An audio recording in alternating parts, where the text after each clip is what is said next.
Hi, today I'm photographing a bird that I often ignore, and the reason for that is when you go into Europe, I'm thinking especially Portugal, Spain, Greece, the corn bunting is a very common species. And when you drive along a dirt track in those countries and there's a fence like this one on the side here, that's sitting on fence posts, every 100 metres there's another corn bunting, and you get fed up of photographing them. Now back home in the UK they're quite a localised species, and in the Midlands where I live now they are very rare. I used to have a patch close to home where there were corn buntings, but no longer. So when I arrived at this location this morning, this is Maiden Castle behind me just outside of Dorchester, I pulled up in the car park, opened the door, and I could hear corn buntings singing from just about every direction. And it's a lovely day, really bright blue sky and very clear air. And one of the first pictures I took was a flight shot of a corn bunting. And when I looked on the back of the camera, it looks remarkably sharp, except for it's tiny in the frame. It's not the sort of picture I'd normally have taken. I sort of pressed the button by mistake, it wasn't big enough. But when I get home I'm going to try and crop this, because people keep talking about how you can't crop Micro Four Thirds. Well, you can, and people are, and I've done it, I've demonstrated it on YouTube, but this will be an extreme crop. We'll just have to see how it works. But just notice the weather conditions we've got. There's a blue sky, it's actually quite cold because the wind is blowing. I wish I'd got my coat on really, and the air seems to be really clear. It's the perfect situation for flight photography. I've got a very long shadow in front of me because the sun's only just above the horizon. So that's what I've been trying to do with the corn bunting, but it's very, very difficult. Now notice on this clip that there's a lot of wind noise and the volume of the corn bunting song is very low. And I don't know why. I got the rifle mic on and it's got that furry dead cat on. It just wasn't working. Perhaps it wasn't plugged in properly. So this is the same clip, but now I've taken the sound off and I've dubbed the song of the corn bunting on top of it. This is quite often what I do, actually dub the sound on afterwards.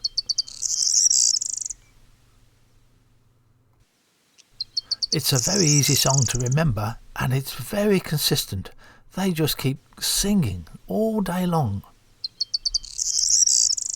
They are approachable on foot, but only just. They're much easier to do from the car window. But let's just look at stalking.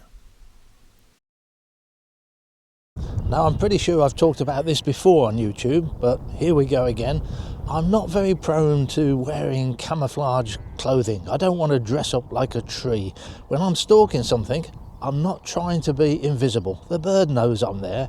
What you're trying to be is non-threatening. You don't want to make the bird feel uncomfortable. So if you were the bird and I'm trying to get close to you, the worst thing I can do is to walk straight at you, because the bird can see danger coming towards it and it feels threatened by that. And I've likened this before to when you were in the school playground and the school bully was walking straight towards you and looking at you, you was intimidated. But if the school bully was walking past you as if he's going towards the school gates, then you think he's taking no notice of you. So I'm going to approach from a different angle, not coming straight at you. So now, instead of coming straight at you, I'm going off to the side as if I'm going past you.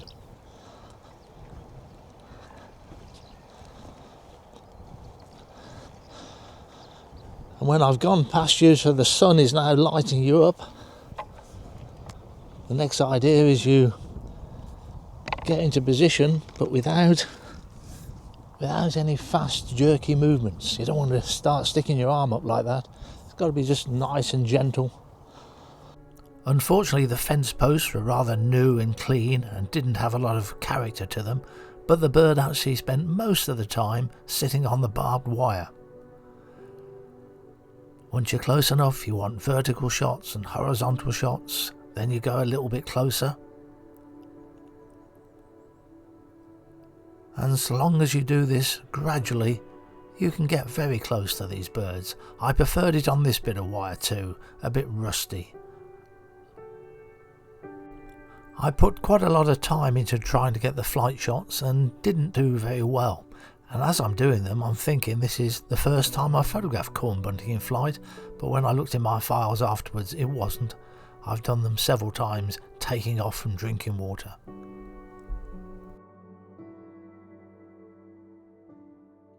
While I'm waiting for this corn bunting to keep coming and landing on the fence, I can't help myself. I keep looking at this flight shot that I got of the bird quite early on. It's so small in the frame, and yet it looks so sharp when I zoom in on it, which I'm putting down to the atmospheric conditions, the pure blue sky and just no pollution in the air at all. I'm going to work on this harder than I normally would. In fact, I would normally just delete it, but I'm going to try running topaz through it and see what quality I can get out of such a heavy crop. By 10 o'clock, the sun was getting high in the sky and the car park rather overcrowded with cars and people. Just locally, there was a stone chat to keep me entertained for a little bit longer.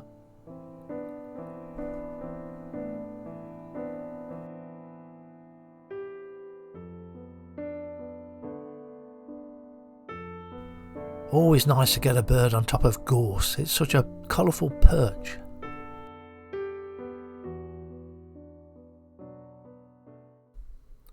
So back home on the computer, I ran my raw file through DxO Pure Raw as I normally do, and then I cropped it. Now the full size file is 5184 pixels by 3888. I cropped it down to 1828 by 1096, and then using Topaz gigapixels, it's quite an old version 7.31, I upscaled it. I decided not to go back to the original dimensions, but up to 3656 by 2192. That's big enough for me to be able to send out to the picture libraries. Maybe it makes an A3 print, I don't know. I'm not going to try and print it. But this is what it looks like, and I think the quality is just absolutely amazing.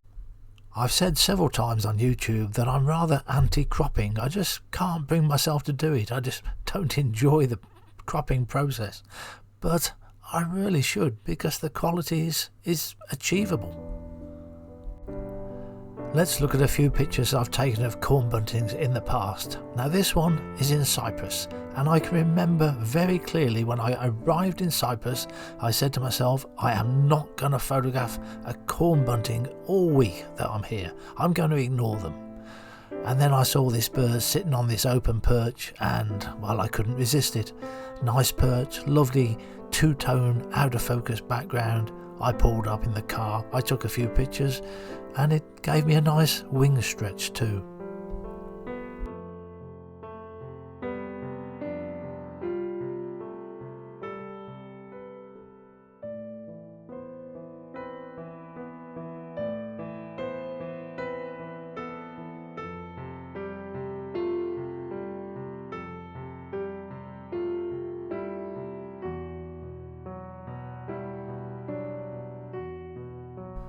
Corn buntings are noticeably thirsty birds. They come down to water every 10 minutes or so. So it's another very easy way to photograph them. Find a puddle and they will soon put in an appearance.